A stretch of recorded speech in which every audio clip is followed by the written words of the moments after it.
Buenas tardes.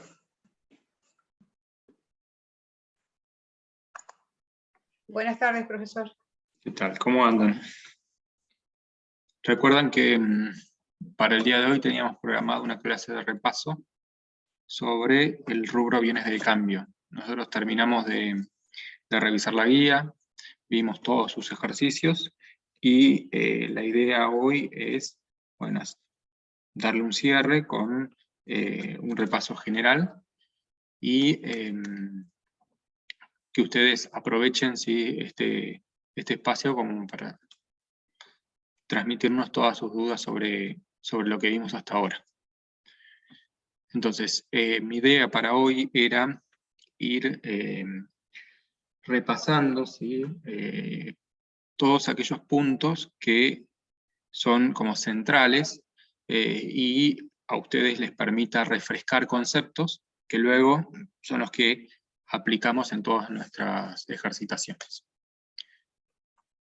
La idea de hoy es que la clase sea participativa, son ustedes quienes deberían intervenir en casi toda la clase, aportando ¿sí? su conocimiento, ¿sí? Intercambiando ideas con sus compañeros y, bueno, y las dudas también, por supuesto. Entonces, lo que podemos hacer es comenzar por definir, a ver qué entendemos nosotros por bienes de cambio, ¿sí? Vamos a conceptualizar. Alguien que se anime, de paso van refrescando.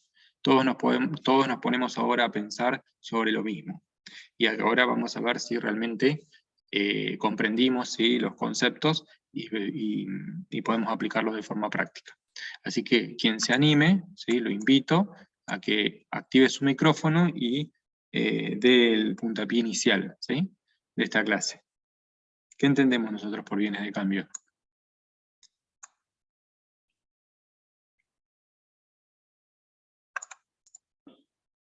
Yo, mientras tanto, vamos a empezar por supuesto por lo básico, ¿no? Y de esta forma vamos a ir verificando si tenemos claros los conceptos, ¿sí? Si las ideas realmente logramos incorporarlas. Ustedes calculan que están preparando el parcial y van estudiando las diferentes guías y los diferentes rubros, y van haciéndose, bueno, algún esquema, y van punteando, ¿no? Todas aquellas cuestiones que son importantes y que ya les advertimos a ustedes que van a ser evaluadas, ¿no? En instancia del próximo 21 de mayo, que, dicho sea de paso, no está muy lejos. A ver, ¿quién se anima? ¿Profe? Sí. Sí. ¿Quién me dice? ¿Puedo hacerlo yo? Sí. Norma Morales. Norma, ¿qué son los bienes? Los bienes de cambio están definidos como los bienes destinados a la venta en el curso habitual del proceso de comercialización de una empresa, de un ente. Aquellos que también se encuentran en proceso de producción y los que se utilizan, como son las materias primas, en la producción. También dice el concepto que pueden ser, o sea, que son los anticipos a proveedores por las compras que se van a hacer de los bienes. Bien, está bien. A mí me queda una duda, profe, porque no, Sí. no volví a leer, pero, por ejemplo, las amortizaciones de todas las maquinarias que se utilizan en el proceso van cargadas, ¿cierto?, al costo. Claro, lo que tiene que ver con estos costos de que las amortizaciones, dependiendo de qué función cumplan ¿sí? los bienes amortizados, va a ser su destino, ¿no? Como decías recién, si se trata de máquinas que son empleadas en la fabricación o en la producción de algún artículo que es comercializado por la entidad, esa depreciación va a formar parte de los costos de producción de esas unidades, ¿sí? Ahora bien, ¿todos los costos de producción deben activarse? Bueno, eso lo vamos a ver un poquito más adelante, así que esto lo vamos a dejar en suspenso y lo vamos a retomar en este repaso un poquito más adelante. Bien, está bien la Bueno. pregunta. Acá lo que vamos a hacer es ver, ¿todos están de acuerdo con el concepto que nos dio recién? ¿Están todos de acuerdo? Parece que sí, ¿no? Bienes destinados a la venta, perfecto. En el curso habitual de la actividad del ente, eso lo mencionamos, los que se encuentran en producción, proceso de producción, mejor dicho, para esa venta o que resultan consumidos, ¿sí?, en la producción de bienes y servicios. Y ahí aclararon que incluye los anticipos de bienes de cambio, los anticipos efectuados, ¿no?, por bienes de cambio. Y en ese caso, en realidad, estamos frente a lo que por naturaleza es un crédito, pero por su destino, por la intención que tiene la empresa al efectuar ese anticipo, lo incluimos dentro de este rubro, pero es a los efectos de su exposición, ¿no? Bien, entonces, nosotros cuando trabajamos este rubro, nos referimos básicamente a 3 tipos de empresas. A empresas comerciales, industriales y prestadoras de servicios. ¿Por qué? Porque hay ciertos bienes de cambio, ¿sí?, que, de los que no nos ocupamos por el momento, ¿sí?, que vamos a ver en el segundo cuatrimestre. Entonces, en las empresas comerciales, ustedes ya saben que esos bienes de cambio son lo que comúnmente nosotros denominamos mercaderías, ¿sí? Ahora bien, en empresas industriales ya tenemos, ¿sí?, más diversidad, ¿sí?, de partidas con otras denominaciones que tienen que representar, ¿sí?, de forma lo más precisa posible el elemento, ¿sí?, que nosotros estemos incluyendo en esa partida. Entonces, cuando nos referimos a empresas de tipo industrial, ¿sí?, ¿cómo o qué partidas incluimos, ¿sí?, en estos rubros? ¿Alguien que quiera participar?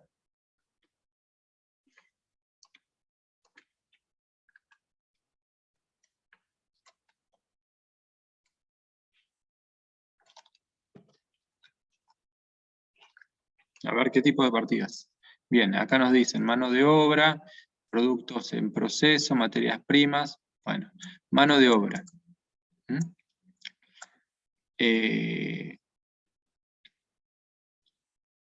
¿Es una partida patrimonial del patrimonio neto del rubro bienes de cambio? ¿A qué mano de obra nos referimos?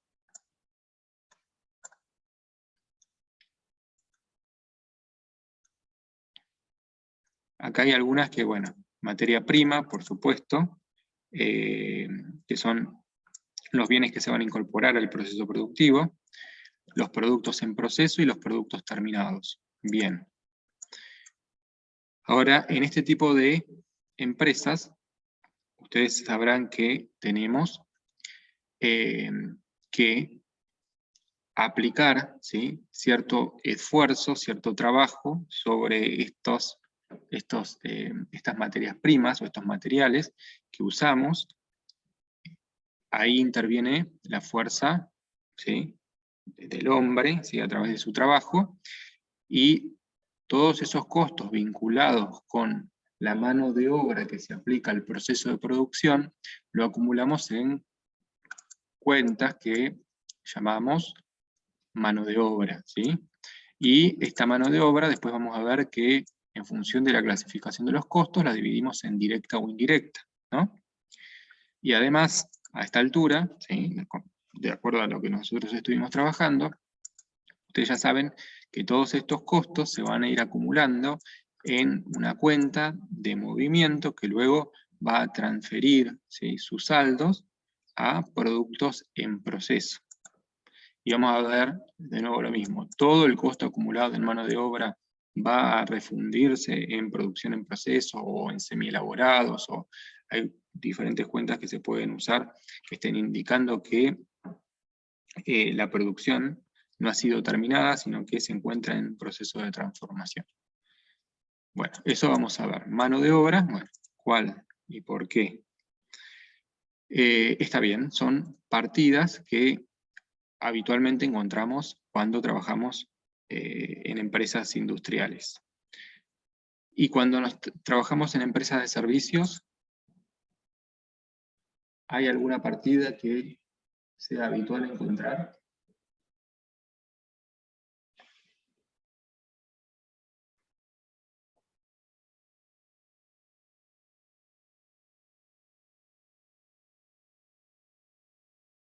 En general, cuando uno presta un servicio, bueno, acá hablan servicios pagados por adelantado. Un servicio pagado por adelantado, cobrado por adelantado, dicen, bueno,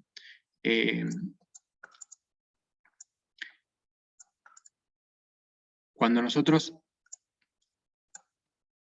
efectuamos algún pago por algún servicio que se aplique, ¿sí? Podría ser, pagamos por adelantado algún servicio a aplicar, ¿sí? En nuestro proceso de producción, bueno, podría ser.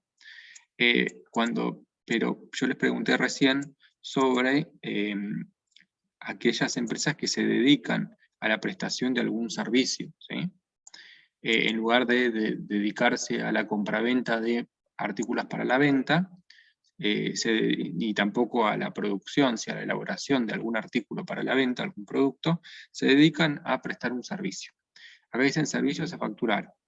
Bueno, servicios a facturar, ¿qué tipo de cuenta sería y qué representaría en relación con los bienes de cambio, ¿no? ¿Pueden ser bienes y servicios intermedios?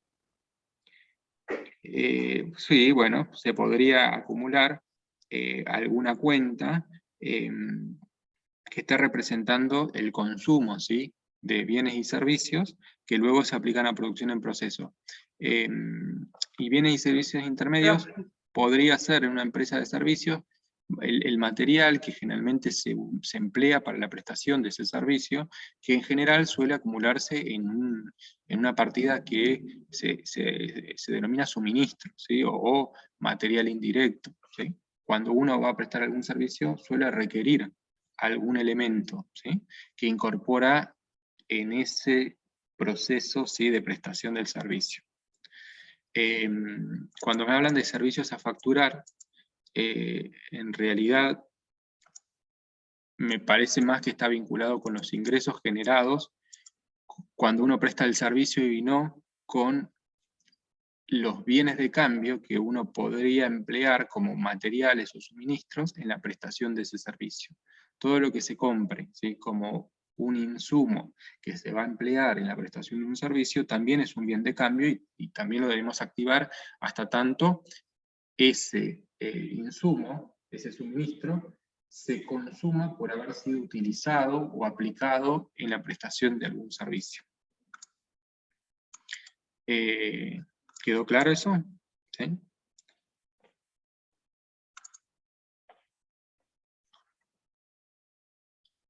Bueno, entonces nosotros tenemos que distinguir y saber con qué tipo de empresa estamos trabajando, si es una empresa comercial, si es una empresa industrial, si es una empresa prestadora de servicios, y ahí, bueno, ver qué partidas, qué cuentas nosotros vamos a necesitar para ir acumulando costos, ¿sí? Ir acumulando costos a medida en que se vaya incurriendo en ellos. Entonces, eso nos va a derivar en la necesidad de adecuar, ¿sí? Nuestro plan de cuentas para llevar una contabilidad en cada que sea que esté acorde a la naturaleza de la actividad que realiza la entidad. Ahora bien, cuando nosotros debemos incorporar estos bienes al activo, ¿sí? Esta es otra cuestión que nosotros fuimos trabajando desde el punto de vista conceptual y práctico.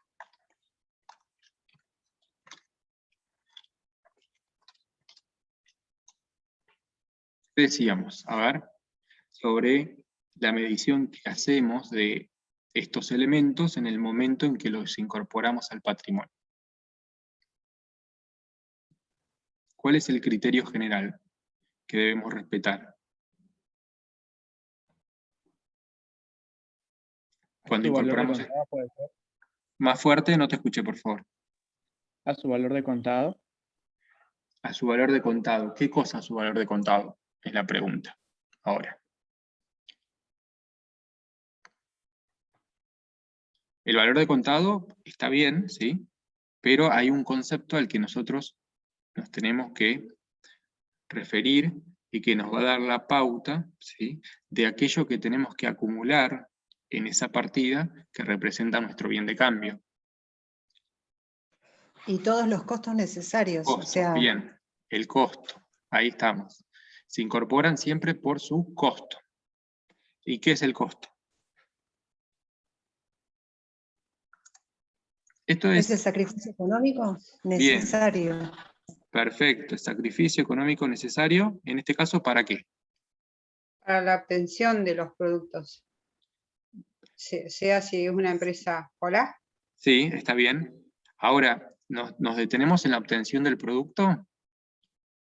Sí. Es un poquito más amplio en realidad. O sea, incluye todos aquellos que sean necesarios para ponerlos en condiciones de ser vendidos, ¿sí? Entonces, una vez que nosotros definimos, ¿sí?, el concepto al que nos estamos refiriendo, que es costo, como sacrificio necesario, bueno, ahí tenemos que ver qué costos vamos a activar, o qué entendemos, o cuándo, mejor dicho, consideramos que un costo es necesario. ¿Recuerdan eso?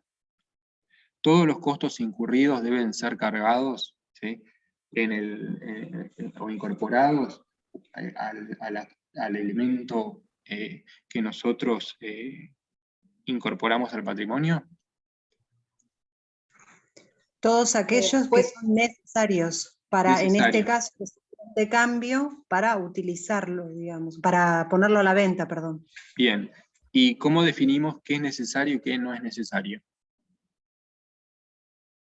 Está perfecto lo que ustedes me dicen. Costo, ¿sí?, sacrificio económico necesario, ¿sí?, para poner el bien en condiciones de ser vendido. Hasta ahí vamos bien. Ahora, lo que nosotros profe, tenemos... Sí, sí, porque escucho. puede ser que contenga intereses o costos financieros, cargas financieras, puede ser que pueda llegar a tener, que hay que diferenciarla, Bueno, los componentes financieros pueden componentes o no financieros. ser considerado como un costo en función de si uno considere que si es necesario o no. Eso está bien. Eso aporta, perfecto. En general, nosotros atribuimos, ¿sí?, esos costos, no los sumamos a los costos necesarios, es decir, no consideramos que debamos cargarlo a la incorporación del activo, sino que debemos atribuirlos al resultado del ejercicio en el que se devenguen, ¿sí? Ese es el criterio general.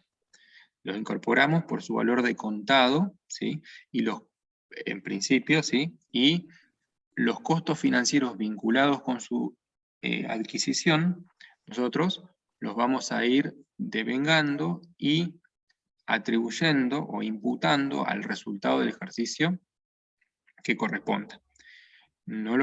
Esos costos financieros no los vamos a cargar al costo de incorporación del activo, con algunas excepciones, ¿sí?, que ya vamos a ver. Pero el criterio general, que es lo que estamos refiriéndonos ahora, es que deben incorporarse por su valor de contado, como decía el compañero, sin componentes financieros.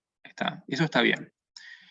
Yo me refería, además de eso, a otra cuestión, que tiene que ver con la naturaleza de los costos, ¿sí?, que nosotros estamos activando. Y para eso es útil hacer una clasificación previa de los costos, que también las vimos, ¿sí? Nosotros hablamos por ahí de dos clasificaciones. Una que los divide en costos directos e indirectos, y otra que hace referencia a si los costos son fijos o variables. ¿Recuerdan? Claro, profe, en ese sentido yo decía cómo diferenciar los costos que tiene la maquinaria de una empresa industrial o que hace la producción. Sí, pero Y en ese caso sería un costo variable. Si uno indica que una maquinaria tiene cierta capacidad, ¿sí?, en unidades o en horas máquinas, ¿sí?, naturalmente uno va a considerar que ese costo va a variar de acuerdo a la cantidad de unidades producidas, ¿sí?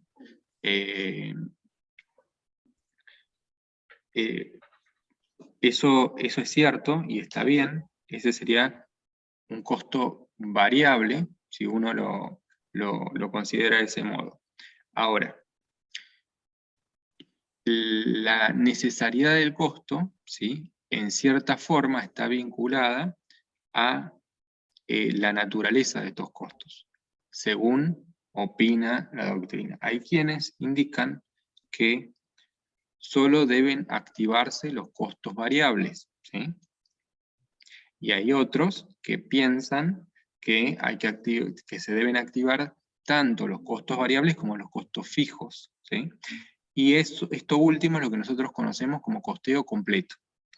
Y es el criterio que adoptan nuestras normas. Nosotros consideramos necesarios tanto los costos fijos como los costos variables. En este caso serían costos fijos y variables de producción, vinculados con la función de producción. ¿Estamos? Bien. Porque hay otros costos fijos y variables que están vinculados con la función de administración o con la función de comercialización, ¿sí?, pero que no tienen que ver con este proceso de transformación de bienes y de obtención de un objetivo productivo, de este resultado que nosotros buscamos, que es la elaboración, por ejemplo, de cierto artículo, ¿sí?, cierto producto. Entonces, nuestras normas nos dicen, respecto de la incorporación al activo, que necesitamos activar, o que debemos, mejor dicho, activar tanto costos de comportamiento variable como de comportamiento fijo, ¿sí? ¿Estamos? ¿Me siguen hasta ahí? Entonces, Sí, costos profe. fijos, ustedes ya saben cuáles son. Son los que no varían conforme cambia el nivel de producción. ¿Estamos? En cambio, los variables son aquellos que van cambiando de forma en general proporcional a la cantidad producida, ¿sí? Entonces, nosotros debemos tener en cuenta esto, criterio de costeo completo. Ahora bien, ¿todos los costos fijos y todos los costos variables son necesarios y deben activarse? ¿Qué otras consideraciones nosotros debemos hacer sobre la necesariedad?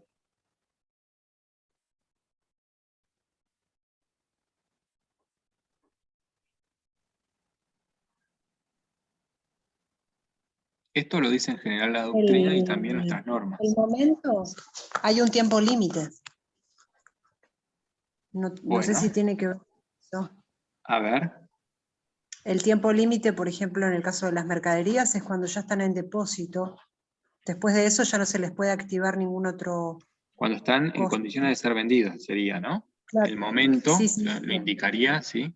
El momento en el que cesa la activación de costos sería aquel en el que las mercaderías se encuentren ya en condiciones de ser vendidas.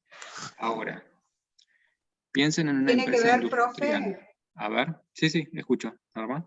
Tiene que ver con la estructura del ente y del ciclo operativo, porque si es una empresa que el ciclo operativo dura 3 o 5 años, va a variar en cuanto a una empresa que tenga el ciclo operativo de 1 año, ¿verdad?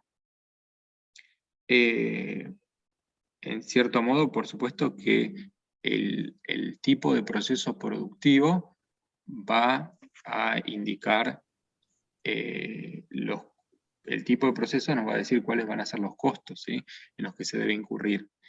Y va a afectar sobre todo lo que tiene que ver con la financiación de ese proceso de producción.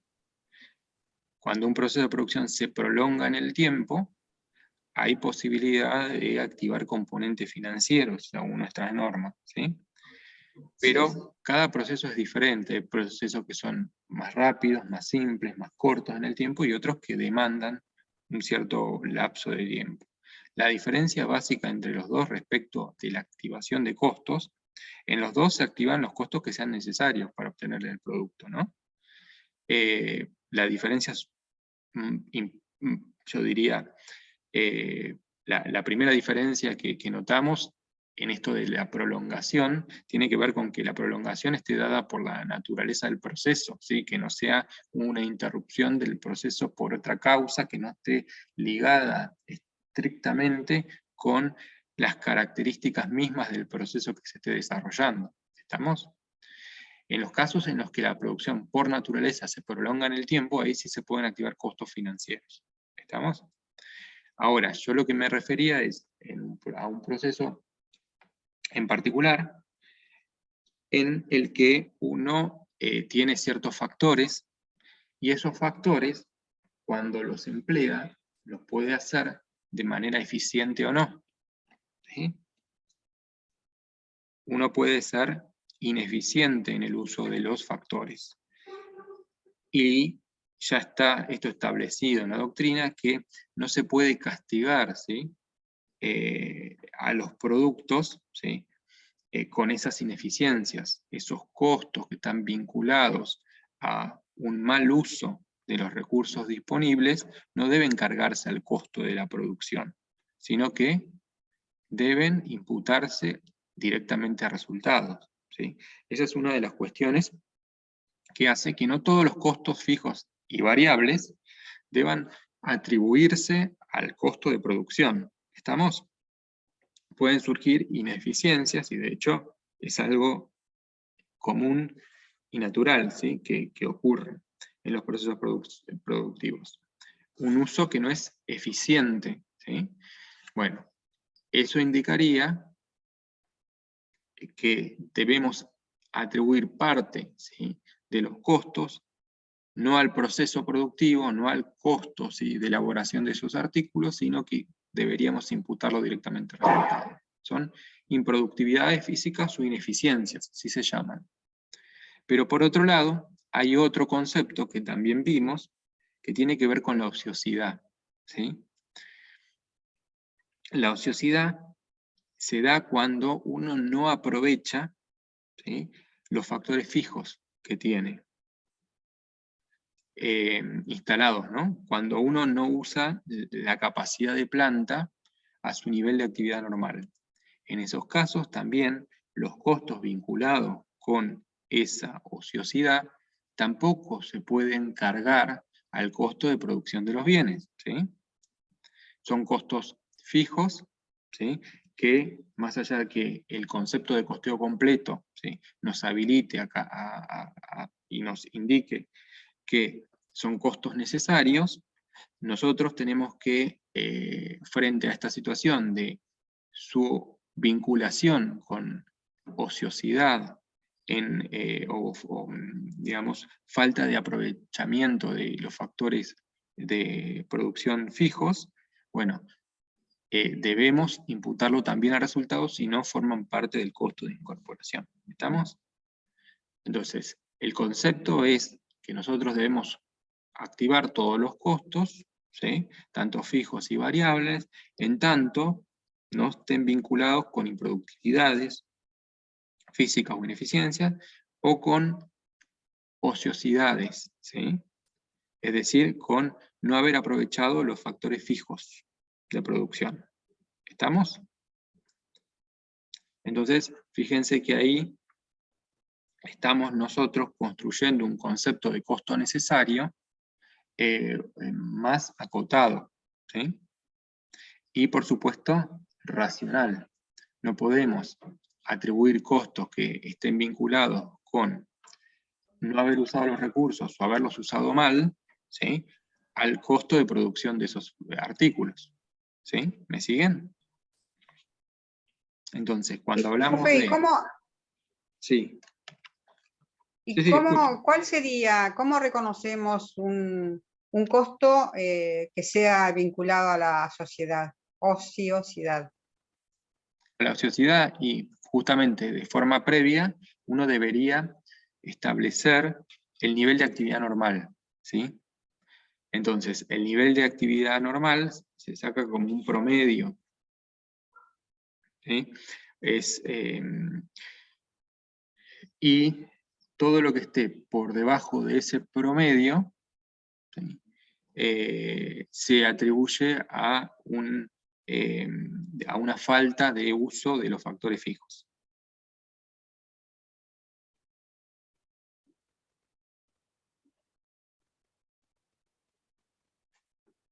¿Hola? ¿Se escucha? Sí, ¿Me profe. escuchan? Entonces, previamente hay que calcularlo. Si quieren un ejemplo, podríamos decir, la capacidad de planta a su nivel máximo teórico es de 10.000 unidades, para simplificar, ¿no? Pero el nivel de actividad normal, ¿sí?, que surge del promedio de los últimos periodos, es del 80%, vamos a decir 8.000 unidades. En el periodo actual se usó esa capacidad en un 65%, ¿sí? Es decir que el nivel de producción estaba alrededor de, supongamos, 6.500 unidades. Ahí hay una ociosidad del 15% porque nosotros no llegamos al nivel de actividad normal, ¿sí? Entonces, todos los costos que estén vinculados con, ¿sí?, o esa proporción de costos, ¿sí?, esa proporción de costos fijos, de estructura, y no debiera ser cargada al costo del producto, sino que nosotros, en el momento en el que se produjo la ociosidad, deberíamos imputarlo como un resultado negativo del periodo, ¿sí? ¿Estamos? Bien, ¿Se entiende? bien. Sí, profe. Bueno, entonces, ni las improductividades ni la ociosidad debe ser cargada en el costo de producción.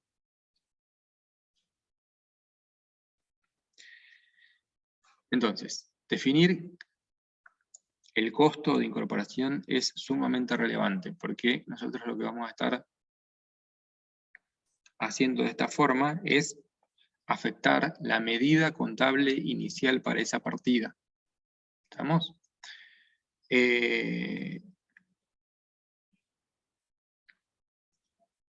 Ya hablamos de lo que es costo necesario.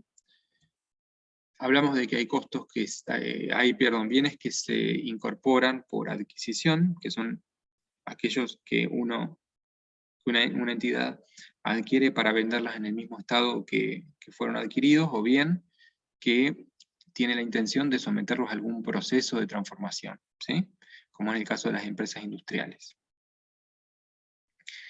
Dijimos que entendemos por costo, y ustedes me decían que hay que hacer la incorporación por su valor de contado. Eso es correcto.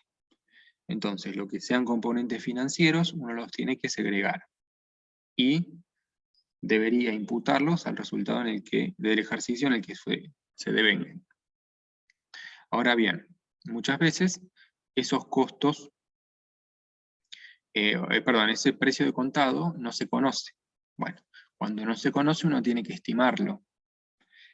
¿Y cómo lo estima? Bueno, recurriendo a este concepto que nosotros trabajamos en clases anteriores, que es el de valor descontado. Tengo que calcular el valor descontado, o el valor actual, ¿sí?, del importe que en el futuro debo pagarle al proveedor, ¿sí? Entonces, lo que hago es traerlo al presente mediante el descuento, el proceso de descuento que también ya vimos, usando, bueno, una tasa que refleje las evaluaciones que hace el mercado del valor tiempo del dinero y de los riesgos, obviamente, específicos de esa operación. Entonces, si no conocemos el precio de contado, lo tenemos que estimar, ¿sí? Bien. Dijimos que ese es el criterio general, pero que nosotros, en ciertos casos puntuales, tendríamos que, podríamos activar componentes financieros, ¿sí? ¿Cuáles son esos casos? Bueno, aquellos en los que el proceso de producción se prolonga en el tiempo. ¿Sí? ¿Ustedes vieron cuáles son los requisitos para poder activar componentes financieros? ¿Los recuerdan?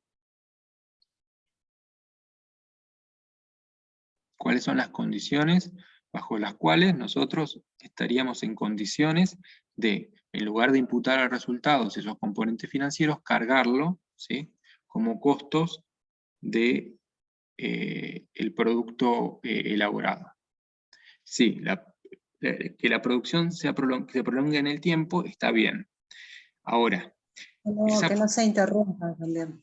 Bien, en primer lugar nosotros tenemos que saber que esa producción, ¿sí?, prolongada en el tiempo tiene que, y esa, digamos, esa condición debe derivar de la naturaleza del activo, ¿sí? No es que se prolongó en el tiempo por razones que son ajenas a la naturaleza del proceso productivo. Entonces, para poder activar, primero,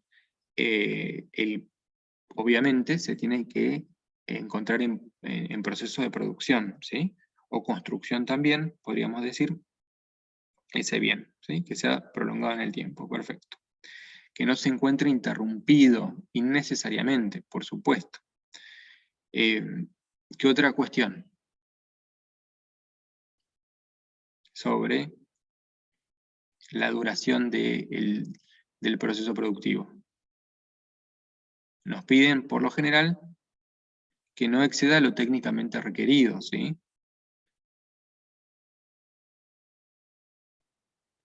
Y que, obviamente, no se encuentre en condiciones de ser vendido el bien.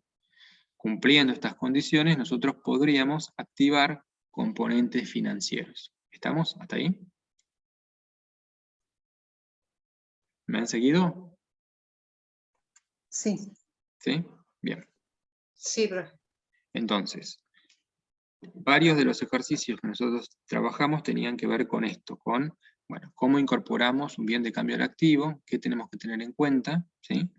Y siempre cuando uno se encuentra con un caso concreto, tiene que recurrir al concepto, ¿sí?, para ver si los costos que o las erogaciones que en ese momento se plantean cumplen o no, ¿sí?, con la definición de costo.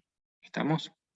Si cumplen con la definición, si son costos necesarios, bueno, se activarán, si no, habría que imputarlos a resultados.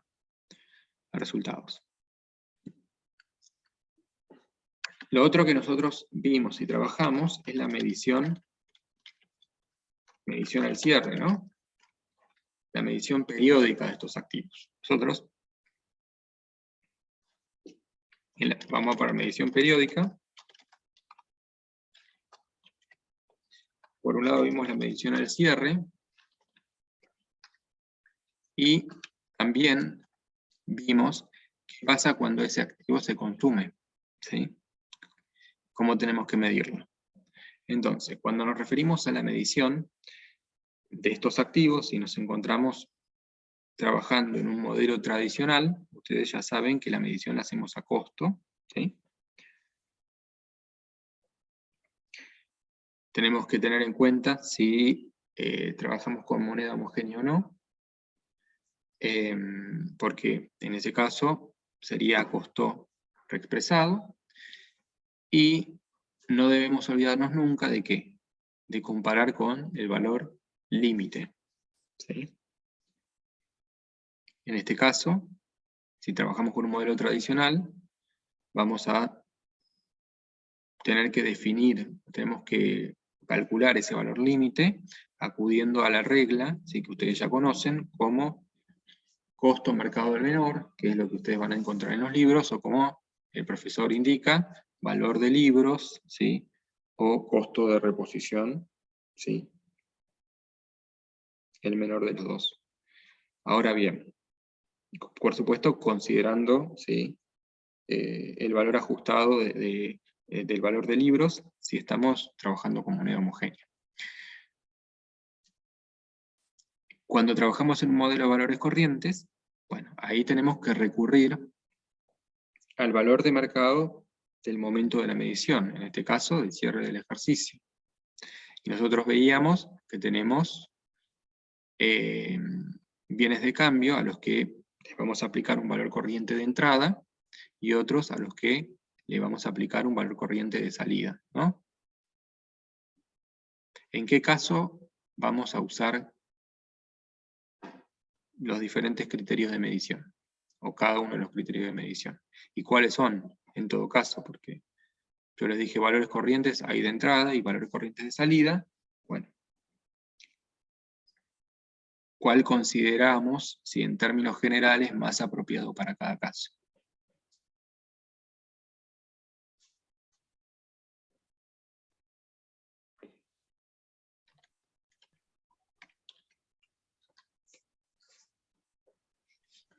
Para el valor de salida en el modelo corriente sería el valor neto de realización. Un valor corriente de salida es el BNR, claro. ¿Y qué es el BNR?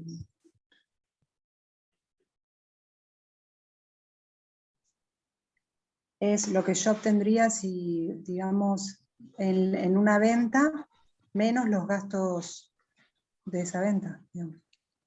Sí, el precio de venta menos los gastos directos de venta, ¿no? Precio de venta menos gastos directos de venta. Ese es un valor corriente de salida, que lo aplicamos para, en general, ¿sí? Para aquellos bienes que son fungibles, que tienen mercado transparente y que pueden ser comercializados sin esfuerzos significativos. ¿Recuerdan eso? Sí, profe. Entonces, ¿y cuál es la consecuencia de medir a valor neto de realización un bien de cambio al cierre de un ejercicio?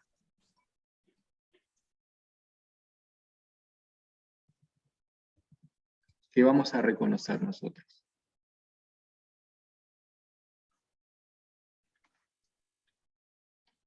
¿Un resultado por tenencia, profe? Bien, un resultado por tenencia, ¿sí? Puede ser positivo o negativo, habría que ver los valores a ese momento, está perfecto, ¿sí? Vamos a reconocer un resultado por tenencia. Bien.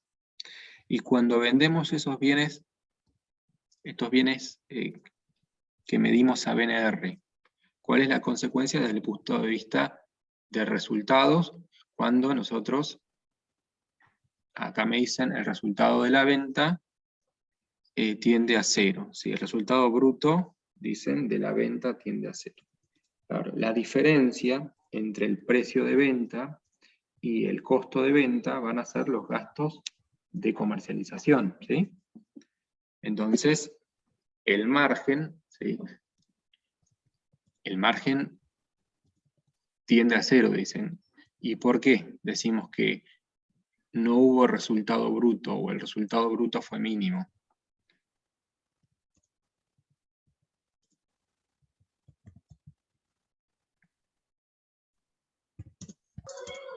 Porque en un mercado transparente se supone que no, para vender los bienes no ejerce esfuerzo. Bien, O sea, no no requiere tendría- un esfuerzo significativo de comercialización. Entonces, nosotros nos sentamos sobre nuestro stock a esperar el momento más oportuno de vender. El resultado se obtiene justamente por el cambio sin que se le atribuya, ¿sí? Ningún impacto desde el punto de vista de resultados, ¿sí? Al esfuerzo de venta, porque no lo hay. Entonces, el resultado bruto, ¿sí? Que en general explica justamente, o está mostrando, cuál es la medida, ¿sí? En términos monetarios, ¿no? De ese esfuerzo, ¿sí? De venta, cuánto se logró por sobre el costo, ¿sí? Cuánto se logró obtener por sobre el costo de venta. En este caso es cero, ¿sí? El resultado se obtuvo, a ver si puedo, a ver si se disparó algún micrófono. El resultado por el esfuerzo de la venta es cero. Bien, es Esto lo tenemos que tener en cuenta cada vez que midamos a valor neto de realización, no solo cuando trabajemos con bienes de cambio, ¿sí? Ustedes ya lo han visto cuando medíamos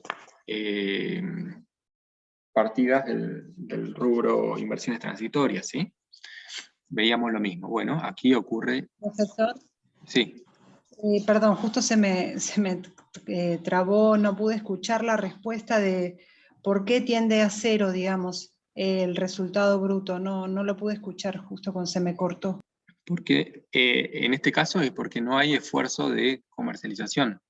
No requiere un esfuerzo significativo de comercialización, y por lo tanto, ¿sí?, el resultado se atribuye a un cambio en el precio específico del bien, ¿sí? Es un resultado que se genera por la mera tenencia, ¿sí? Yo les decía recién, yo me siento sobre el stock, tranquilo, a esperar el momento oportuno para vender. No necesito hacer ningún esfuerzo, ¿sí?, para comercializar ese bien. ¿Sí?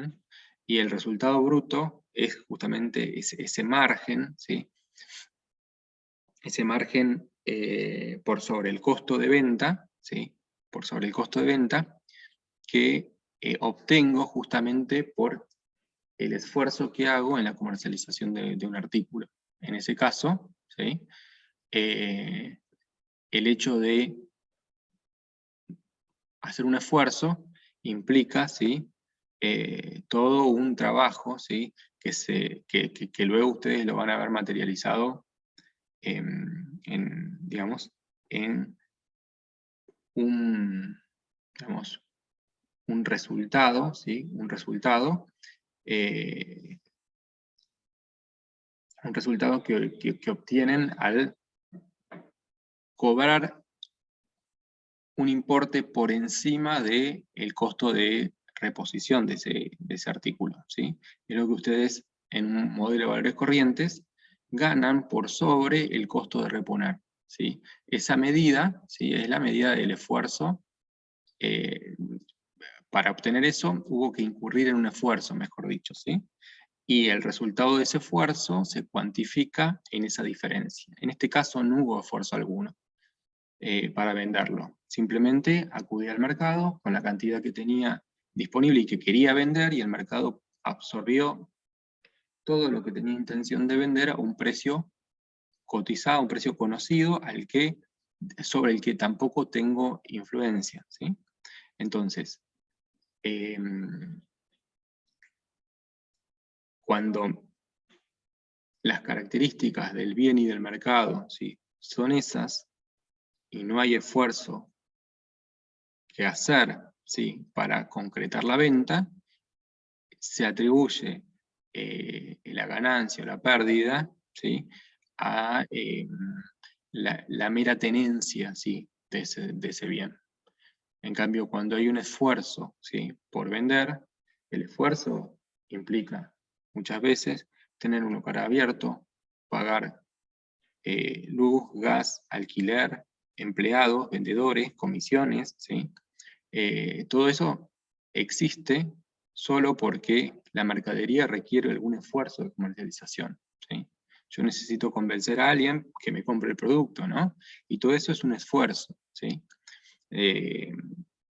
Todo lo que obtenga por sobre el costo de reposición, ¿sí?, si es que lo logro, ¿no?, si es que logro obtener algún margen, bueno, va a ser la cuantificación de ese esfuerzo, ¿no?, del producido de ese esfuerzo, mejor dicho. El esfuerzo va a estar dado por los costos, ¿sí?, que están vinculados justamente con esta actividad de comercialización, ¿sí?, con la venta. Entonces, van a ver que en las empresas que se dedican justamente a comercializar artículos, ¿sí?, que requieren esfuerzos significativos de venta, el renglón gastos de comercialización, ¿sí?, que se encuentra a continuación del resultado bruto en el estado de resultados, suele ser un monto importante, ¿sí?, significativo. Bueno, ese costo de comercialización está demostrando el esfuerzo que hizo una entidad para poder colocar su producto en el mercado, ¿sí? No hay un mercado al que acuda y sin ningún esfuerzo, ¿sí? Sea capaz de absorber toda la mercadería de la que dispongo. ¿Estamos? ¿Se entendió?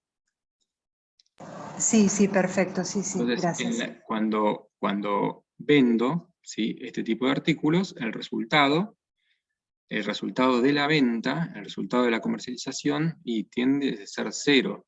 En realidad, el resultado bruto, ¿sí?, equivale a los gastos directos de venta, ¿sí? Esos son los gastos de comercialización. Por ejemplo, las comisiones que me cobran en el mercado, los impuestos que están vinculados directamente con esas ventas, que ¿sí?, van a ser discriminados porque nuestras normas así lo requieren, ¿no? Requieren que mostremos los gastos de comercialización por separado, pero el resultado de la venta, el resultado final, si quieren, para no decir que el resultado bruto es cero, el resultado final es cero, ¿sí? El 100% de ese resultado se atribuye a la tenencia, ¿sí?, y no a los esfuerzos de comercialización. Entonces, por un lado tenemos este tipo de bienes, y por otro lado tenemos los bienes que sí demandan un esfuerzo, ¿sí?, de los que también estuvimos hablando recién. En ese caso, ¿sí?, los medimos a costo de reposición, ¿sí? ¿Me siguen? Los medimos a costo de reposición. Bien. ¿Y qué es el costo de reposición? Es el sacrificio que tengo que hacer para volver a incorporar ese bien nuevamente. Perfecto. Entonces, ¿qué va? En general nosotros, cuando en los ejercicios le decimos el costo de reposición es tanto, pero en la práctica, ustedes lo que tienen que hacer es reconstruir el costo de reposición al cierre de ejercicio, ¿no? Profe, y ahí Sí. es cuando decimos que tenemos que evaluar al costo, teniendo en cuenta No. todo lo que... ¿No? No. Ah. Nosotros lo que estamos haciendo ahora, estamos ya pensando en un modelo que emplea valores corrientes, ¿sí? Entonces los valores corrientes son valores del momento de la medición, ¿sí? Ah, Valores. sí, claro. Sí, sí. Entonces, nosotros lo que debemos hacer en este caso es, tenemos que construir ese costo de reposición. Y para eso lo que tenemos que hacer es sumar todos los conceptos que integran el costo original, pero, ¿sí?, expresados en términos de su valor de reposición a la fecha de la medición. ¿Me siguen? Entonces, si estoy trabajando con una empresa que se dedica a la compra-venta de una mercadería determinada, y voy a tener que hallar el precio, ¿sí?, de mercado del momento de la medición, ¿sí?, lo que sería el costo de compra, y sumarle todos aquellos costos que, además, ¿sí?, del precio de compra del artículo, son necesarios, ¿sí?, para ponerlo en condiciones de ser vendido. Entonces, también tendría que sumarle el flete, pero a valores del momento de la reposición, los seguros al momento de la reposición, los costos de la función de compras y de control de calidad al momento de la reposición, ¿sí? Entonces nosotros simplificamos muchas veces eso diciéndoles, bueno, el costo de reposición era de tal. Ahora, el costo de reposición no es solo el precio de compra del artículo, ¿sí? Hay que considerar todos los costos necesarios. Lo mismo ocurre cuando nos referimos a ¿qué? A bienes que son producidos. Nosotros tenemos que determinar el costo de reproducción al momento de la medición. Con lo cual, no solo es determinar cuál sería el costo de reposición, de recompra de la materia prima, sino que también tenemos que determinar a esa fecha el resto de los elementos, ¿sí? O el resto de los costos que integran, o que son necesarios, mejor dicho, para producir ese bien, medidos a ese momento, ¿sí? La mano de obra a ese momento y los costos indirectos de fabricación a ese momento. ¿Estamos? ¿Me siguen? ¿Hasta ahí? Sí, profe. Entonces, Sí. son precios del momento de la medición, o sea, tenemos, son precios de contado, por supuesto, al momento de la medición. Y cuando nosotros trabajamos con el caso habitual de una empresa que hace reventa, ¿sí?, de productos a los que no somete a ningún proceso de transformación, esos precios los obtenemos de alguna fuente, ¿sí? Esa fuente tiene que ser directa, ¿sí? Entonces, ¿de dónde obtenemos esos precios a la fecha de la medición? ¿De dónde lo sacarían ustedes?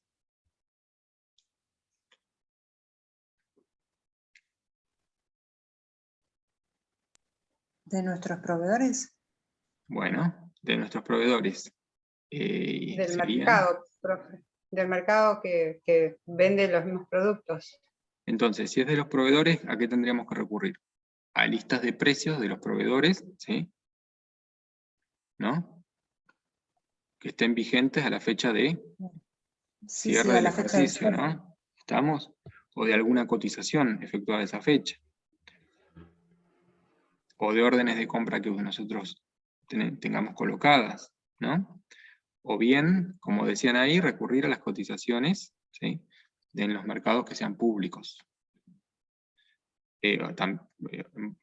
Muchas veces esa información está en algún boletín, en alguna revista especializada, en algún periódico, ¿sí? Entonces, nosotros debemos obtener de fuentes directas los costos de reposición a la fecha de la medición. ¿Qué pasa cuando vendemos bienes que se miden a costo de reposición?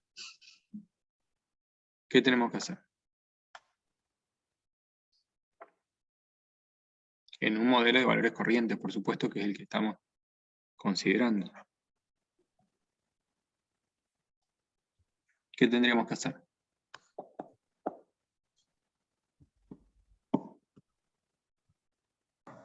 Perdón, la pregunta ¿cuál es? ¿Cómo medimos que la venta? O no entendí la pregunta, o no sé, la mercadería que queda en stock, no entendí. No. Al cierre de ejercicio, perdón, al momento de la venta, nosotros tenemos que trabajar con los bienes de cambio, ¿no? ¿Cómo medimos el consumo, ¿sí?, de esos bienes al momento de la medición? Que sería la fecha de la venta. ¿Cómo medimos, ¿sí?, este costo consumido, ¿sí?, que es el costo de ventas?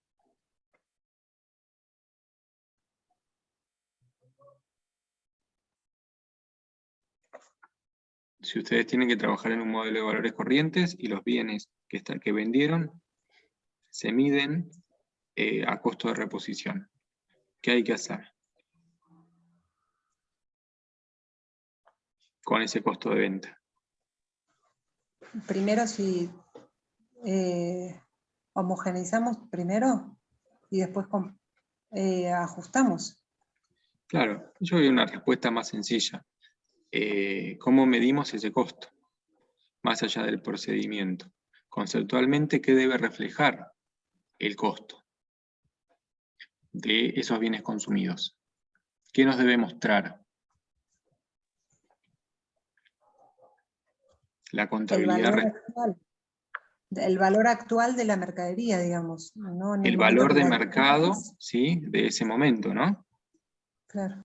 Que en este caso sería el costo de reposición al momento de la venta, como nos dice acá Franco. Sí, tiene que mostrar el costo de reposición al momento de la venta, ¿sí?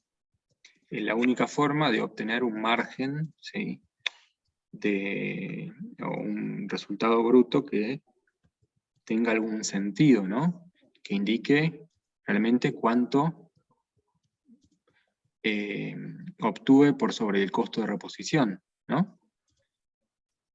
Medido las dos, ¿sí?, las dos cantidades, el importe de la venta y el costo, en momentos de mercado idénticos, ¿sí? Es el momento de la venta. Entonces sí, hay que medir a costo de reposición, ¿sí?, esos consumos. Y eso va a implicar, ¿sí?, además, de forma indirecta, que voy a estar reconociendo el resultado por tenencia que generaron los activos, ¿sí?, que vendí hasta ese momento, ¿sí?, porque la contrapartida va a ser el resultado por tenencia de esos activos vendidos. Entonces, ¿qué tengo que hacer? Medir a costo de reposición al momento de la venta, ¿sí? Eso es parte del ABC, ¿sí? Ese costo de reposición, ¿sí?, va a estar además en moneda de poder adquisitivo del momento de la venta, y esto también es importante. Ustedes, si trabajan con un modelo que emplea valores corrientes y moneda homogénea, van a tener que reexpresar todas las partidas para que reflejen o expresen moneda de poder adquisitivo de cierre. Entonces, un error común es olvidarse de reexpresar, ¿sí?, ese costo de reposición que está mostrando pesos o que está expresado en pesos del momento de la venta, ¿sí? Entonces es algo que también debo practicar para el parcial, ¿sí? Tengo que O saber sea, trabajar el costo de la venta. ¿Sí? ¿puedo hacer una consulta? Porque Sí. en eso sí, como que vi. Yo cuando estoy en el cierre, parada en el momento del cierre, y la Sí. venta la hice, por ejemplo, en la mitad del ejercicio económico, Sí. primero debo reconocer un resultado por tenencia de las mercaderías hasta el momento que las vendí, a través del costo, ¿no? Sí. Y después, pero siempre utilizando el coeficiente al momento del cierre, para medirlo con una moneda de poder adquisitivo del cierre, del momento del cierre. No sé si me perdí o... A ver, recapitulemos, Entiendo. ¿sí? Sí. Tenéis que medir a costo de reposición, ¿sí? El costo de reposición, ¿sí?, determinado al cierre, al momento de la venta, perdón, va a implicar que la entidad reconozca en ese momento, porque mide a costo de reposición, va a reconocer un resultado por tenencia, ¿sí? Ahora bien, ese resultado por tenencia, si trabajamos con moneda homogénea, tiene que estar depurado del RECPAM, ¿sí? Entonces, desde el punto de vista metodológico, lo que nosotros hacemos es tomar el costo, reexpresarlo para compararlo después con el valor corriente al momento de la venta, ¿sí? ¿Por qué? Porque si no, estaríamos incluyendo dentro del resultado por tenencia algo que contiene el componente inflacionario. Entonces lo que nosotros hacemos es reexpresar ese costo, pero acá hay que tener presente, ¿sí?, hasta qué momento estamos reexpresando ese costo histórico. Nosotros lo reexpresamos directamente hasta el cierre porque vamos a reflejar todo en moneda de cierre, ¿sí? Entonces, cuando tenemos reexpresado el valor histórico, no lo podemos comparar con el valor de reposición del momento de la venta porque están mostrando moneda de poder adquisitivo de diferentes momentos, ¿sí? Entonces, tenemos que reexpresar ese costo de reposición del momento de la venta hasta el cierre del ejercicio para hacer la comparación. Nosotros podríamos haberlo hecho de otra manera también, ¿sí? Nosotros podríamos haber hecho esto mismo, pero en pasos. Podríamos dividirlo en 2 pasos, por ejemplo. Podríamos haber reexpresado ese costo histórico hasta el momento de la venta, ¿no? Sí, sí. Entonces tenemos el valor de libros en pesos del momento de la venta, y eso lo comparamos con el costo de reposición en el momento de la venta. Eso lo podemos hacer y determinar un resultado por tenencia esa fecha. ¿Estamos? Sí, Ahora, sí, ese sí. resultado por tenencia no va a estar expresado en pesos de cierre. Por lo tanto, va a haber que reexpresar el resultado por tenencia hasta el cierre del ejercicio, ¿sí? Nosotros, para evitar, ¿sí?, hacer esa doble tarea directamente, lo que hacemos es esto de reexpresar las existencias que fueron consumidas, ¿sí?, que fueron vendidas, hasta el cierre. Y el costo de reposición también hasta el costo de reposición al momento de la venta lo expresamos hasta el cierre. De esa forma, todas las comparaciones que hagamos tienen sentido, porque todo está expresado en moneda del mismo poder adquisitivo, ¿sí? No hay una sola forma de hacer la misma tarea, ¿sí? No hay un solo camino que conduzca a un resultado correcto, ¿sí? Nosotros podemos hacerlo de diferentes maneras y llegar a los mismos resultados. El tema siempre es que los procedimientos no los terminen mezclando, ¿sí? ¿Por qué? Porque cuando uno no procede, ¿sí?, de manera, digamos, ordenada, termina mezclando procedimientos. El resultado, por lo general, es una inconsistencia, ¿sí?, desde el punto de vista conceptual. Nosotros podemos hacer la reexpresión en dos partes, sí, la podemos hacer. Podemos medir al momento, al momento de la venta, ¿sí?, determinar un resultado por tenencia, ya depurado del efecto de la inflación, ¿sí?, si reexpresamos los costos históricos hasta el momento de la venta.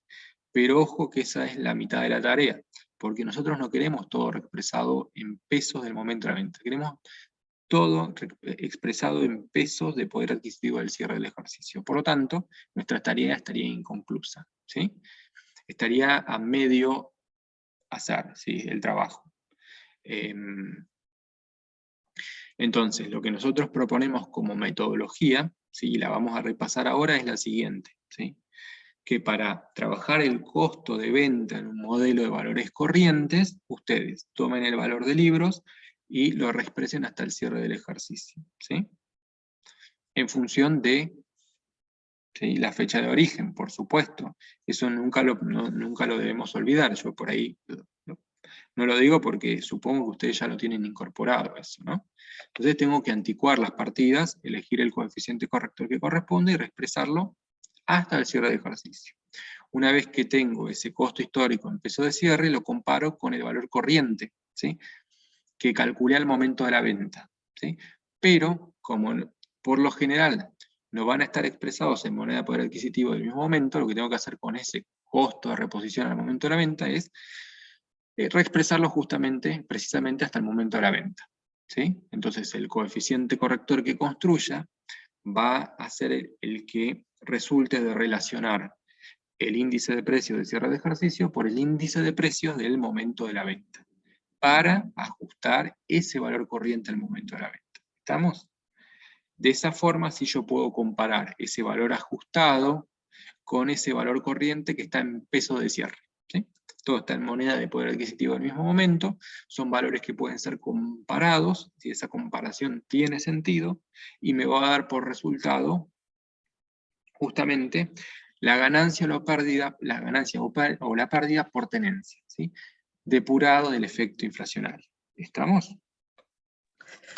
Sí, bárbaro. A mí me confundía mucho eso. Entonces, lo más recomendable sería, por ejemplo, surge una venta en un ejercicio, se reconoce la venta, se realiza el asiento de venta, y hasta que no llegamos a finalizar el ejercicio económico, en el momento del cierre, recién ahí, partida por partida, realizamos, el resultado por tenencia y sí. La reexpresión Bien. y la medición, ¿sí? Son dos cosas diferentes. ¿Estamos? Sí. Entonces, Bárbaro. homogeneizamos la unidad de medida por un lado, y por otro lado medimos, ¿sí?, a valores corrientes, ya sea del cierre del ejercicio, las unidades de mercadería, las existencias que quedaron a esa fecha, al cierre del ejercicio, y por otra parte, medimos el costo, ¿sí?, de ventas en función del valor de mercado del momento de la venta. ¿Estamos?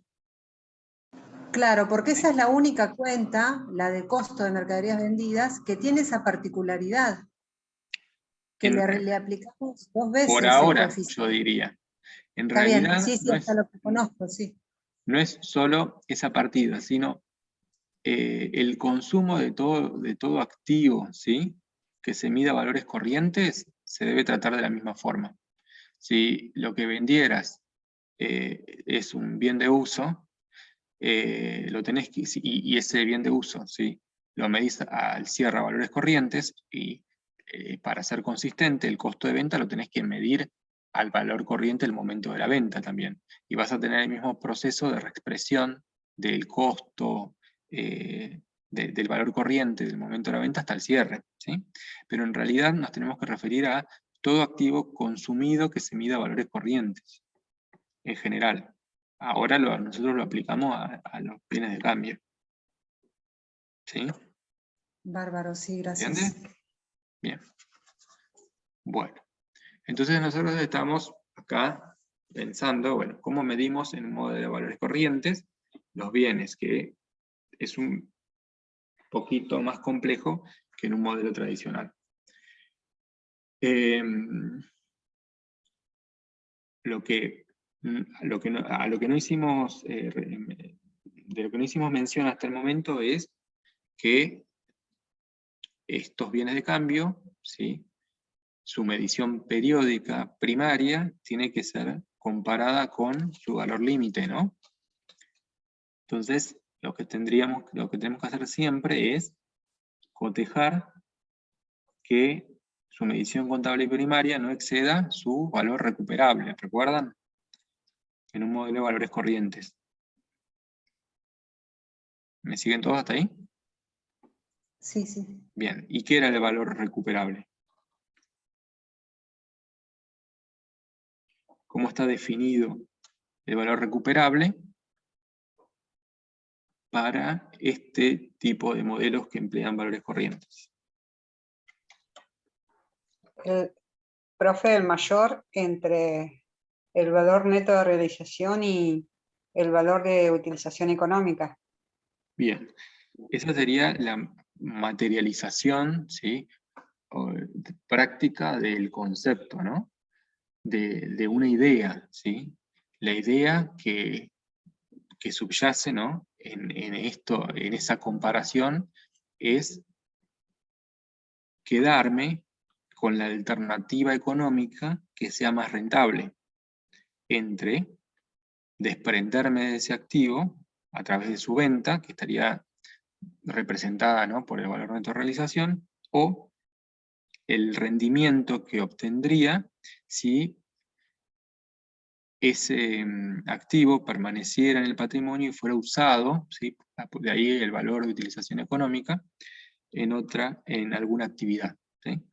Entonces, la idea es que nosotros no podríamos medir finalmente, ¿sí?, esa partida por un importe que exceda el valor que se puede recuperar de ella, ¿no?, de su alternativa económica más rentable. Entonces, nosotros tenemos un criterio de medición primario, ¿sí?, que va a estar dado por el valor corriente que corresponda, ¿sí?, que sea costo de reposición, sea BNR, sea valor actual, pero nunca podemos mostrarlo, ¿sí?, por un importe que exceda su valor recuperable. ¿Estamos? ¿Me siguen hasta ahí, no? Entonces, ¿qué ocurriría si nosotros detectamos que el valor recuperable es superior al valor corriente al cierre de esa partida? El valor corriente puede ser que esté dado por su costo de reposición, por ejemplo. ¿Qué haríamos en ese caso? ¿Qué deberíamos hacer?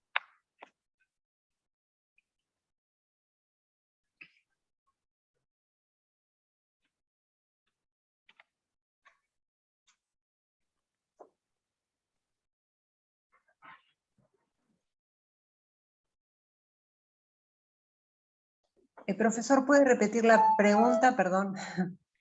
Yo les decía que ustedes en este modelo de valores corrientes tienen también un valor límite, ¿sí? La idea es que ningún activo quede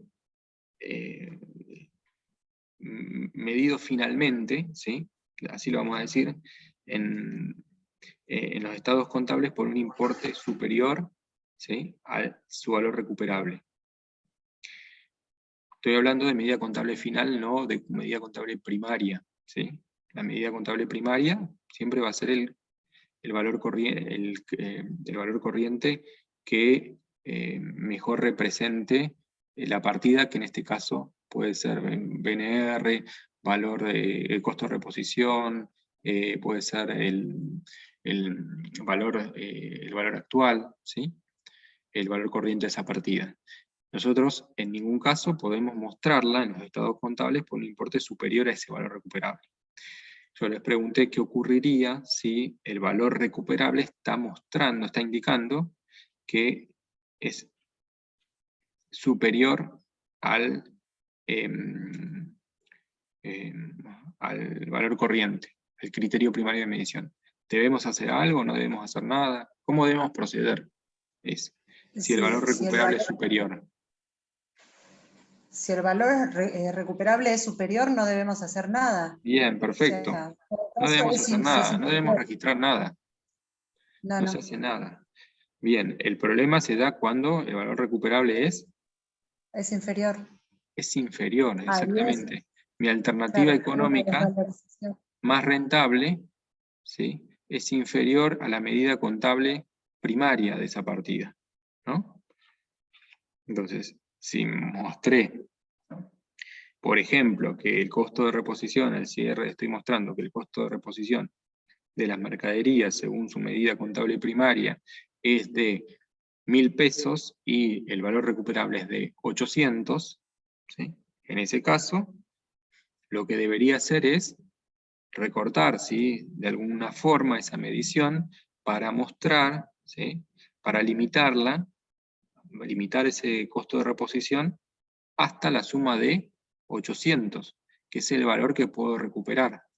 Y acá, como dice Jessica, hay que reconocerlo a través de la registración contable de una desvalorización.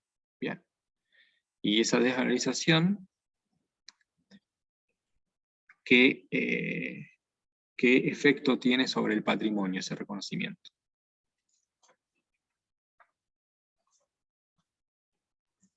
¿Es un resultado negativo? Sí, bien. Tengo ahí una pérdida que reconocer. Es un resultado negativo. Va a impactar, ¿sí?, en el resultado del periodo.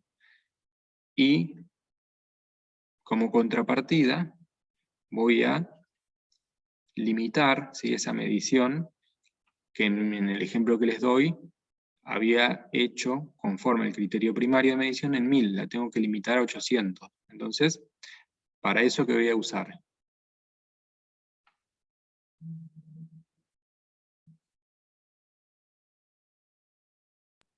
¿Voy a acreditar mi cuenta mercaderías? No. No diría una previsión, ¿no? Porque en realidad no hay ningún hecho futuro incierto ahí, ¿no? No, yo dije acreditar, no sé si se entendió. Ahí me dicen regularizadora de activo, me dice Enzo, claro, ahí me gustan más, ¿sí? Tengo que regularizar, ¿sí?, a través del empleo de una cuenta que represente, ¿sí?, en su denominación lo que estoy haciendo, ¿no? Ajuste del valor de esas mercaderías por, ¿sí?,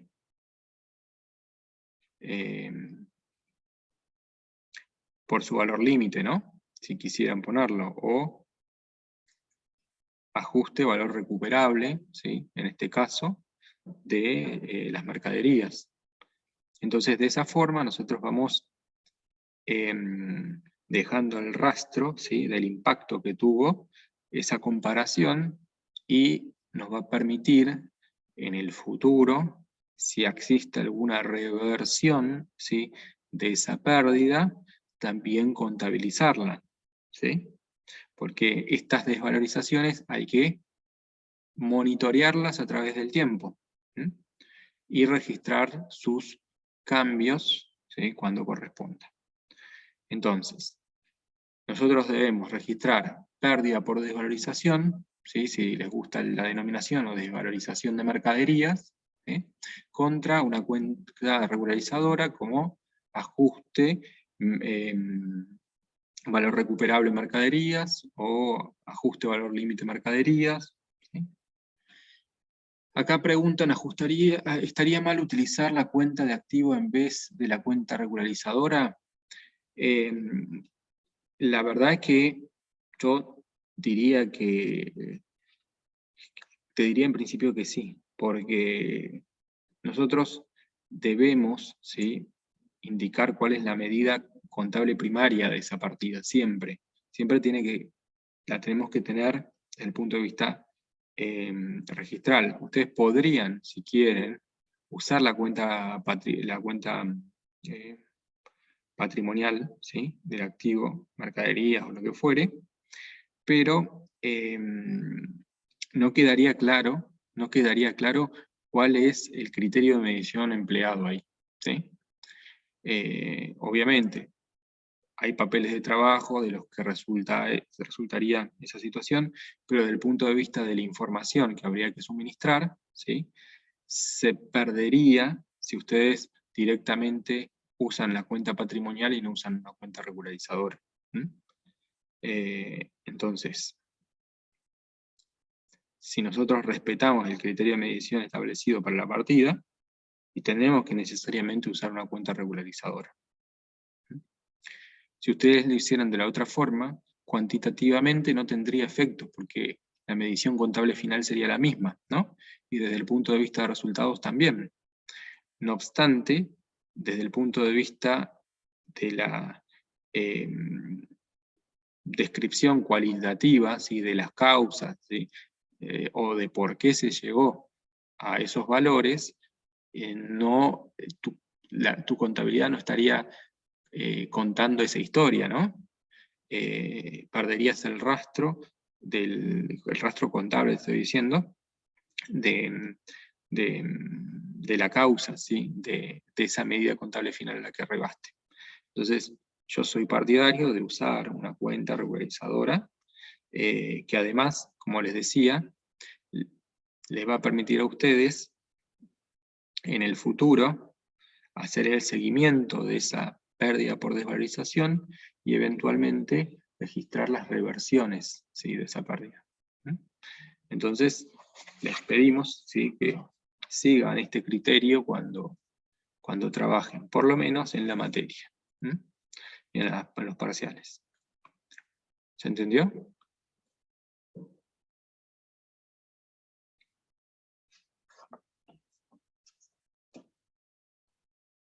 Sí, profe, de mi parte. Bueno. Bien. Entonces, nosotros hablamos de qué entendemos por bienes de cambio. Definimos diferentes tipos de costos, ¿no? Costos fijos, costos variables, costos directos, indirectos, repasamos cómo se incorporan al activo, qué entendemos por costos, qué es el costeo completo, ¿sí? Qué pasa con las improductividades, las ociosidades, ¿no? Cómo se mide periódicamente la gana partida en los diferentes modelos contables, cómo se hace la medición al cierre, ¿sí?, de las existencias finales, y cómo se trabaja el costo de venta, ¿sí?, de las mercaderías. En un modelo tradicional y de valores corrientes, y vimos qué hacer, ¿sí?, si nos enfrentamos a una desvalorización de la partida, ¿no? Cómo debemos trabajarla. Esas son cuestiones, digamos, básicas y centrales de la materia, ¿no? Hay algunas otras cuestiones que también trabajamos en la guía, que tiene que ver con cómo es la contabilidad en una empresa industrial, ¿sí? Ustedes vieron que hay ciertas partidas que nosotros tenemos que usar, que difieren de una empresa que se dedica a la comercialización directamente, ¿sí? Entonces, bueno, saber cómo trabajar, ¿sí?, con la contabilidad de una empresa industrial es también importante. Ustedes tienen que identificar la naturaleza de cada cuenta y saber cuándo usan cada una de ellas, ¿sí? Cuándo recibe débitos y créditos y por qué, y cómo determinar el costo de los productos elaborados y el costo de venta de esos productos, ¿sí? Nosotros vieron ustedes un ejercicio donde mostrábamos una secuencia, ¿sí?, de pasos, un procedimiento que les permitía obtener esos valores. Bueno, eso es otra cosa que también habría que repasar y revisar digamos, como tarea previa al parcial, ¿no? Son temas que hay que tener claros. Y después, bueno, nos quedan cuestiones... Profe, disculpe, no escuché bien la última parte. Eso que tenemos que tener en cuenta. No, que sería, ustedes tienen cómo Sí, trabajar, cómo trabajar, ¿sí?, la contabilidad en una empresa industrial. Porque ustedes ahí se enfrentan, ustedes tienen que determinar los costos de incorporación, tanto de las materias primas, por ejemplo, como el producto, como el costo de fabricación, ¿no? Entonces, ahí van a tener varios costos involucrados que tienen que ver con los costos primos, ¿sí? La materia prima que se usó en el proceso productivo, materia prima directa, la mano de obra directa, van a tener cargas fabriles, ¿sí? Y costos de diferente índole, ¿no? Entonces ustedes tienen que saber cómo acumular y cuándo y en qué medida se deben, por ejemplo, transferir esos costos acumulados a las cuentas patrimoniales. Ustedes usan cuentas patrimoniales y cuentas que son de movimiento, ¿sí? Cuentas como mano de obra directa, ¿sí? No es una cuenta patrimonial del activo del rubro de bienes de cambio, ¿no? Entonces ustedes tienen que saber cómo es el circuito, ¿sí?, que les permite acumular los costos y luego, bueno, transferir y ver de todos los costos acumulados cuáles son los que se deben activar y cuáles no, porque también tenemos cuestiones que tienen que ver con improductividades y ociosidades que no deberían repercutir sobre la determinación del costo de los productos elaborados en un periodo, sino que habría que imputar directamente resultados. Entonces, ustedes esa mecánica de trabajar con una empresa industrial la tendrían que incorporar. La tendrían que incorporar comprendiendo cuál es su lógica, por supuesto, no aprenderlo de forma mecánica, ¿sí? No hay reglas mnemotécnicas para esto, sino que van respetando un sentido, ¿sí? Yo les diría que es sentido común el que hay que aplicar para ver cómo trabajar estas cuentas y cuándo debitarlas y cuándo acreditarlas, ¿no? Entonces, eso tienen que mirarlo, pensarlo, y se los comento porque por experiencia sé que les cuesta un poco, digamos, entender todas estas cuentas que intervienen, por qué, cuándo y para qué, ¿no? Entonces, por eso hago hincapié en que repasen, ¿sí?, esos ejercicios sencillos y simplificados, porque están adaptados considerando solo las cuestiones más elementales que permiten la comprensión de ese ciclo, ¿no? Ese ciclo de registraciones. Entonces, bueno, por eso les digo, ese es otro tema que nosotros también vimos en la guía y que también hay que repasar y hay que reforzar. Bien, profe, muchas gracias. Y después, bueno, tenemos las normas contables profesionales que, más allá de estas dos situaciones que nosotros hemos visto, nos marcan situaciones especiales, ¿sí? ¿Qué pasa, por ejemplo, con los bienes de cambio cuando se han recibido anticipos que fijan precio, ¿sí? Esa situación que implica aplicar un criterio de medición particular cuando se cumplen ciertas condiciones, ¿sí? Bueno, también, ¿sí?, ustedes las van a encontrar cuando hagan la revisión, o los bienes de cambio con proceso de producción prolongado en el tiempo. Bueno, eso también implica, ¿sí?, la aplicación de ciertos procedimientos que nos permiten cuantificar los intereses que se deben cargar, ¿sí?, y obviamente en cada caso evaluar si corresponde o no hacerlo. Bueno, eso también es un tema que está en la guía y que ustedes pueden repasar y revisar, ¿sí? creo que más o menos con esto hemos hecho una revisión general de todo lo que tiene que ver con esta guía. Es una revisión muy rápida, muy general y muy, digamos, por encima, ¿no? Nosotros no nos metimos en aspectos puntuales, pero la idea era que ustedes tengan presente todo lo que tienen que revisar, repasar y eventualmente, si no entienden, preguntarnos sobre estos temas. Esto es el ABC, ¿sí? Es el ABC de bienes de cambio. No sé si tienen alguna pregunta por hacer. Yo hablé demasiado en este repaso.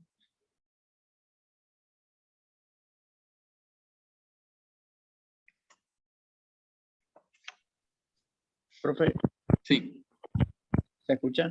sí, sí, se escucha.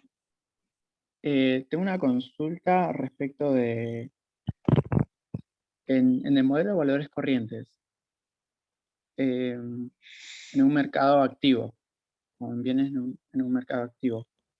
El valor corriente se saca, o sea, al cierre, ¿no? Sería el BNR. Sí, Después, para sacar el valor de recupero, valor recuperable, que medimos entre lo que sería el BNR o el valor de utilización económica del mayor. tomamos el Eh, mayor, sí. sí. Entonces, en este caso, en el valor corriente al BNR, que lo construimos con el precio de venta menos los gastos de comercialización. ¿Es Sí, lo mismo para construir el BNR para el valor recuperable? sí, exactamente el mismo. Es el mismo concepto al que hacemos referencia. En este caso coincide que el criterio primario de medición es uno de los elementos que se usa para determinar la alternativa económica más rentable, ¿sí?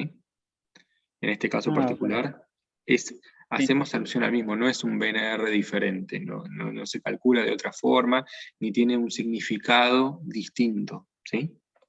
Es sí, sí. exactamente el Ah, mismo. ok. ¿Mm? Sí, tenía esa duda. Bueno, gracias, profe. No, de nada.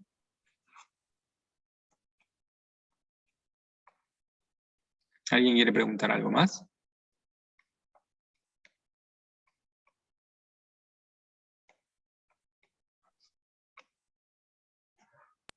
Yo quería consultar algo, pero que no tiene que ver con exactamente esto que vimos, sino con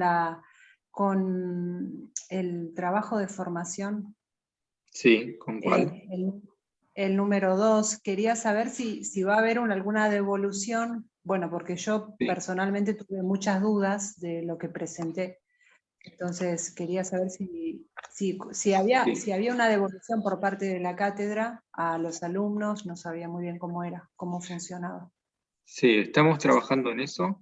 La idea es darles la devolución de las dos actividades juntas, las dos que han hecho, la de modelos cantables, en la que tenían que medir un bien de uso, y esta última, donde tenían que trabajar con un tipo de inversión que no conocían, que eran los fondos comunes de inversión. Van a tener una devolución, ¿sí? Se está terminando con la primera actividad y en breve se verá la segunda. Pero sí, además nosotros alguna solución sugerida les vamos a dejar, como para que ustedes tengan también una visión de otra respuesta, ¿no?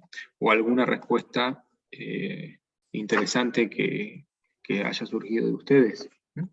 Eso también, con la autorización mediante, también se podría compartir, ¿no?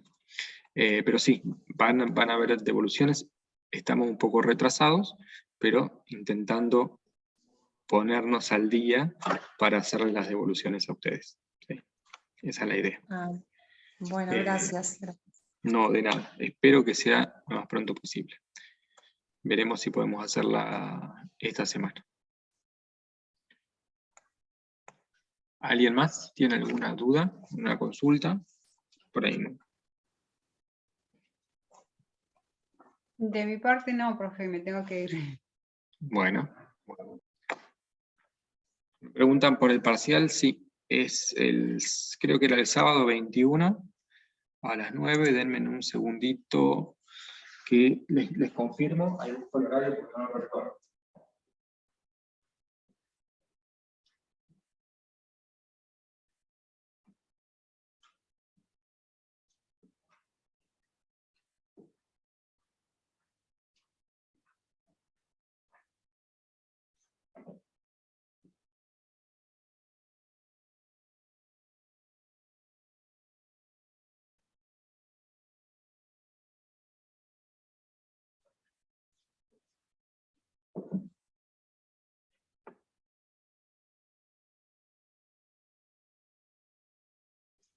Sí. 21 de mayo, 12:30 horas.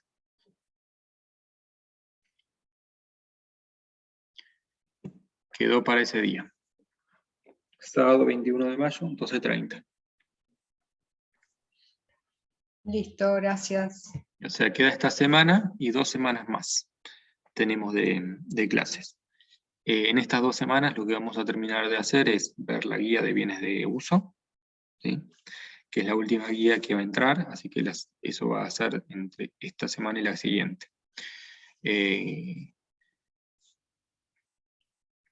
Después el resto de los temas ya los conocen, ya lo ejercitaron, pero espero que sea suficiente.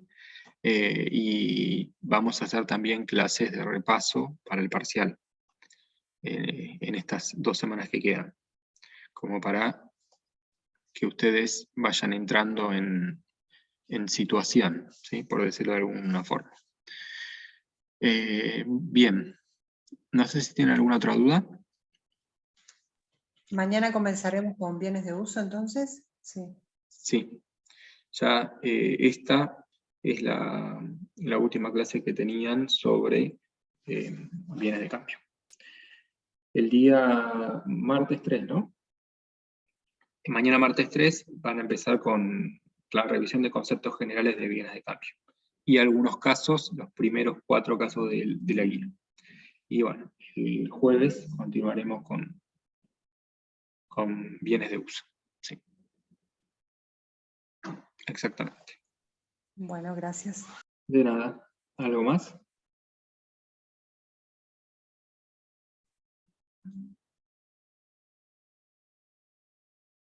¿Alguna otra duda?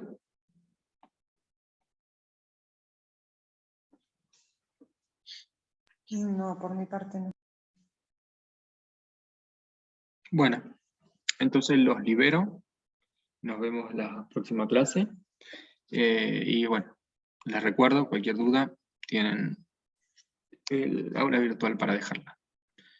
Gracias a todos por conectarse y nos vemos la próxima. Hasta luego. Hasta luego. No, profe.